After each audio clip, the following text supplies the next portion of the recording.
ఎత్తున్నాను. ఇదిగో ఇదిగో కాల్చండి. చారి గారు ఒక్క నిమిషం. మొహమ్మద్ ఉతకండి. ఈ ముసలోడికి పాస్ అయ్యలేంటి? తప్పదు రావు గారు, ఆయన ఇంటికి పెద్ద దిక్కు. దిక్కుమాలినోడ్లా ఉన్నాడు. వీడి పెద్ద దిక్కు ఏంటండి? మెల్లగా. ఆయన శంకరగౌడ్ గారి స్వయాన పెదనాన్నగారు. చాలా దుర్మార్గుడు. వయసులో ఉన్నప్పుడు వాడు చేయని దుర్మార్గ పనులు లేవు. 10 ఏళ్ల క్రితం అన్ని పడిపోయి అలా కుర్చీలో సెటిల్ అయిపోయాడు. నమస్కారం అండి. ఒక్క మాటలో చెప్పాలంటే పరమ నికృష్టపు వెధవ. అదే మనం మాట్లాడేది ఏది వాడికి వినిపించదా? వినిపిస్తుంది కానీ కౌంటర్ అవ్వలేడు. ఏ అంతే, చెప్పానుగా అన్ని పడిపోయినాయి అని. అర్థమైందిలే, మంచిలే కదా.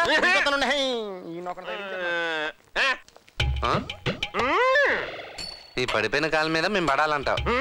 నువ్వేమైనా గాడ్ ఫాదర్ అనుకుంటున్నావేంట్రా? రోజు పొద్దున్నే కొబ్బరి నూనె రాసుకుని స్కూల్కి వెళ్ళి కుర్రోడ్లా రెడీ అయిపోతావు. ఎక్కడికి వెళ్తావురా? అసలే నీ మొహం దరిద్రంగా ఉంటది. మధ్యలో ఈ ఎదవ ఎక్స్ప్రెషన్స్ ఒకటి బాబోయ్ చూడలేకపోతున్నావు. ఏం జరిగారు? రావు గారు, రావు గారు ఏంటి మీ ఇష్టం వచ్చినట్టు తిట్టేస్తున్నారు? ఏదో నేను తిట్టినా పర్వాలేదండి, ఎవడికి చెప్పుకోలేడు కదరా. నమసేనా నమస్తే నమసేనా. దేవుడిని బాడీలో పాటలన్నీ పీకేసి చెవులు మాత్రం ఎందుకు ఉంచారో తెలుసా? ఇవన్నీ వినడానికి. తాగండి. కొత్తగా వచ్చాడు కుర్రాడు. అంత గొప్పగా నచ్చాడు మీకు. ఏంటి ఆయన చూసి పని నేర్చుకోవాలా? అలాగే ఉంటుంది నా చేత కొట్టి జాగ్రత్త చేయించి ఇప్పుడు అలాగే మాడతా. అన్న ఈ బస్తా తీసుకెళ్ళి అకౌంట్ సెక్షన్ లో పడే. అలాగే అన్న, ఇప్పుడు తాగాను ఇక్కడ పెట్టాను. ఓకే. ఆ లుక్ ఏంట్రా లెక్కట్టే? ఏంటి మళ్ళీ బస్తానా? ఒక రోజుకు ఒక మనిషి యావరేజ్ గా ఎన్ని గంటలు పనిచేస్తారు తెలుసా? వాయిస్ లెక్తానేంట్రా? అసలు మీరు మమ్మల్ని మనుషులాగా ట్రీట్ చేస్తున్నారా? ఎన్నాళ్ళు ఇక్కడ చాకరీ? ఏం సార్ గారు? నన్ను ఇన్వాల్వ్ చేయకండి సార్. ఒరే వచ్చిన 2 రోజే నోరు లెగుతుందంటే నీకు పోయేకాలం దగ్గరికి వచ్చిందా? ఏమన్నా చేసుకో, నేను లెక్క పెట్టను. చారి గారు మీరు లెక్క పెట్టకండి. నన్ను ఇన్వాల్వ్ చేయకండి సార్. ఏ సారిగా వీరికి ఎక్కించాల్సినంత ఎక్కించేసి ఇప్పుడు ఏమి అరగ డాన్సులు కడతావా? శ్రీరంగ నీ పని శంకరన్నా. ఏమ్రా లెక్క పెట్టనన్నావంట?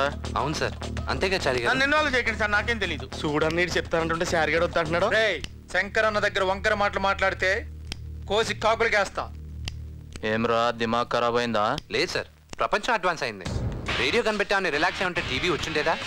టీవీ వచ్చింది కదా అని తీరిగ్గా కూర్చోంటే కంప్యూటర్ కనిపెట్టే వాళ్ళమా? అలాగే కంప్యూటర్ కనిపెట్టామని కళ్ళు నెత్తి నెక్కే కరెక్ట్గా గెట్ చేశారు. ఏం చారి గారు? ఏమన్నా తెలియదు. 10 మంది కలిసి 10 రోజులు చేసే పని ఒకే మనిషి ఒకే రోజు చెయ్యొచ్చు. అంటే రోజుకి 10 గంటల్లో ఒకే మనిషి 100 మంది చేసే పనిని పూర్తి చెయ్యొచ్చు. సొల్లొద్దు. సొల్లు కాదు సార్, సొల్యూషన్. నాకు ఒక్క ఛాన్స్ ఇచ్చి చూడండి, చేసి చూపిస్తాను. ఏమిరా ఇది పాల డబ్బాలు ఎక్కున్నది? పాల డబ్బా కాదు సార్, కౌంటింగ్ మిషన్. ఇది 30 సెకండ్లకి 100 నోట్లు, నిమిషానికి 20,000, గంటకి 12 లక్షలకి పెడతారు సార్. అట్లనా? ఎట్లా చేయాలరా ఇది? ఏలే సార్, ఇలా తీసుకున్నావా, ఇక్కడ పెట్టావా, అంతే పోతానే ఉంటుంది. మనం ఏం చేయక్కర్లేదు. అరే మస్తు ఉంది రావు. ఇంకో 2 ఆర్డర్. మీరు ఎన్ని చెప్తానే సార్. ఆవురా కత్తి, దీనికి జీతం ఎంత తీసుకుర్రా? ఈడికి జీతం ఎందుకులే అన్న, తిండి అర్థం ఎక్కువ. అట్లనా?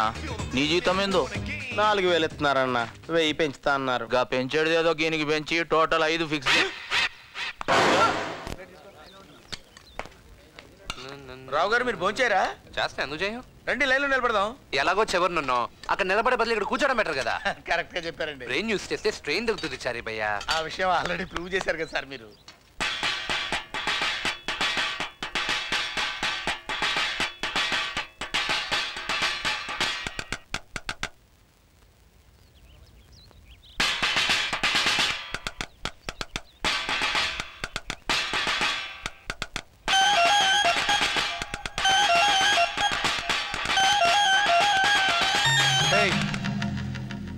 పళ్ళెం ఇచ్చింది తినటానికి, తీనిమారు కొట్టడానికి కాదు. నాకు సంగీతం అంటే ప్రాణం అన్న. ఖాళీగా కూర్చునే బదులు దరివేసుకుంటే తప్పేమని చెప్పు.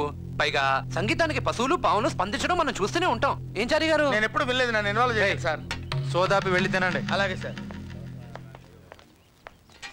మనం ఏం చేసామండి, అలా మాట్లాడితేంటాడు? ఏమండి నన్ను ఇన్వాల్వ్ చేయకండి, మీతో స్నేహం నా ప్రాణం మీదకి వచ్చేటట్టు. సరే కానీ భయ్యా, పైనుంచి ఎవరు దరివేసింది? I'm feeling hungry sir. మై మరచిపోయాను, అందాలతో నన్ను తూట్లు పొడి చేసావే.